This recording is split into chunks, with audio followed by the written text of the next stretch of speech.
How's it going, guys? Cody, guys, back again, dropping out another video. Right, guys, even though I don't really agree with the story, but I'm going to read it. It's a positive spin on prisoners, or you can look at it like that. You might not look at it like that once you read the story. Story in the Liverpool Echo. Headline reads, How prisoners, capital letters, are saving Merseyside police hundreds of thousands of pounds. Project saw savings of £320,000 in 12 months. Crime is on the rise, and we've less police officers to try and stop it. The number of police officers in England and Wales has fallen by more than 20,000 in just 8 years.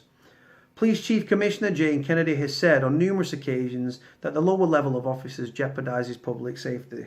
But did you know that prisoners are saving Merseyside's cash-strapped police force hundreds of thousands of pounds? The Merseyside Offender Mentoring Project sees serving prisoners act as mentors to men on their induction to prison. The scheme, which was discussed at Sefton Council's Safer Communities Partnership meeting today, operates in Liverpool, Sefton, Wirral and St Helens, and aims to get people in prison talking to help them prevent them from reoffending. Inmates have shown a desire to go straight and act as peer mentors behind bars to help new prisoners get to grips with the regime and boost their prospects when they are released. One peer mentor who spent 16 years of his life in prison said he got sick of repeating the same mistakes and wanted to look to the future. He said, I want to work with young offenders and stop them going down the same path I did. This service is supported by a bank of volunteer mentors who tries to stabilise former prisoners when they are released to help them overcome any difficulties they may be facing and try to prevent them falling back into criminal behaviour. According to documents on the council's website, the project is a success. Of the 228 people who engaged with the project last year, just 34, 15%, reoffended, compared to a national average expectation of 60%. Based on the profile of previous offences committed, the estimated cost per crime committed by offenders undertaken the service is £3,097, meaning this project saved just under £320,000 in 12 months. But guys, right, that's the end of the story, right? I'll put a link in the description below. Now the thing is, this is happening in this is more common than you think. It's not a one-off in Liverpool, do you know what I mean? In Walton Jail and Alt Course and stuff like that. It's right. When I first went to Forest Bank, right, we had an induction officer, right? As leaving the last prison, as I was leaving on the last stretch, it was actually a prisoner that was doing the inductions and stuff like that. They have mentors, they have obviously the listener scheme and stuff like that. And the aim is, do you know what I mean? You're just doing the officer's job for them and stuff like that. It's about saving the prison service money because it takes the officer, so they don't have to get another officer in. They can just, that officer that was doing the induction is free to do whatever he wants to do, the induction officer. It's now prisoners that are doing inductions for prisoners that are being sent down and stuff on induction and stuff. Sitting in the induction room, going through induction, the do's, the don'ts, like prison safety, like fire safety, the prison address, what you do, what you don't do, prison house rules, all that sort of stuff.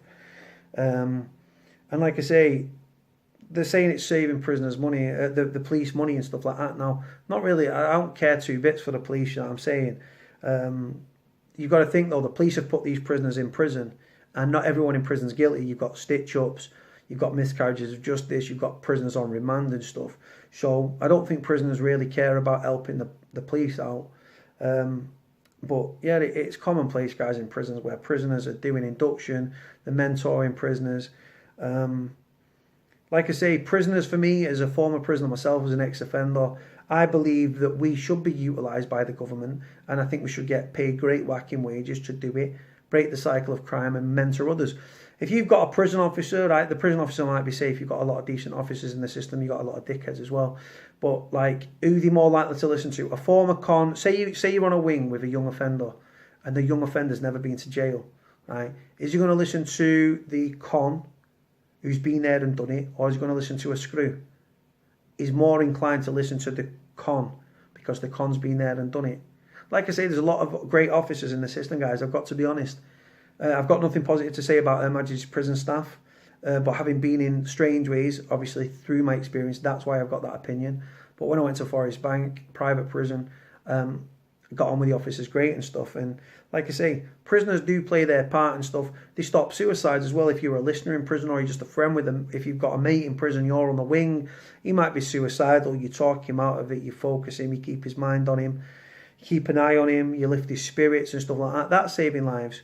Prisoners' families, prisoners' girlfriends, prisoners' wives, prisoners' sisters, fathers, brothers, uncles, aunties, do you know what I mean? Lovers, friends, family, whatever. They play their part in reducing reoffending as well. According to Lord Farmer, prisoners who receive visits whilst in prison are 39% less likely to reoffend. Personally, I don't buy into that. Reoffending rates are through the roof. It costs the taxpayer annually £13.5 to £15 billion a year annually, and that's going to increase because they're talking about the prison population rising, yes, rising, from 86,000 to over 90,000 by 2021, 2022, which more prisoners, more problems, more death, more misery, more despair, more assaults, more self-harm, more suicides. Sad state of affairs, guys. But yeah, prisoners' families save lives as well. No one really cares about saving the police money. No one. No one's in prison thinking, ooh, let's save Merseyside police money. Not at all. But prisoners, what it shows is prisoners are good people and they've got good hearts and stuff, and it's more commonplace than you think. It's just our prison, isn't it? But let me know what you think, guys. Like I said, it's not about what I think, it's about what you think. Put a link in the description below. Let me know what you think. Like, comment, subscribe. Cody out.